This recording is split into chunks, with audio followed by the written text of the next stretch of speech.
تخيل كده يا صاحبي، في العصور الوسطى الناس كانوا فاكرين إن الخفاش مش مجرد كائن بيطير بالليل، لأ، ده كان رمز للحظ والسحر.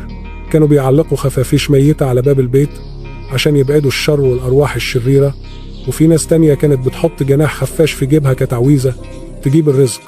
والله كانوا شايفين إن الخفاش كائن غامض عايش بين النور والظلمة، فبيحميهم من السحر الأسود ومن الحسد كمان. بس الغريب بقى إن في بلاد تانية في أوروبا كانوا شايفينه رمز للموت والظلام، وكانوا بيخافوا منه كأنه شيطان صغير بيطير في السماء. يعني نفس الكائن، ناس تشوفه بركة وناس تشوفه لعنة، والبني آدم فعلا أغرب من الخرافة نفسه. معلومة على السريع من الكوماندا: لو عجبتك المعلومة دي دوس لايك، اعمل شير واشترك في القناة، واستناني في الحلقة الجاية، هتسمع حاجات أغرب من كده بكتير.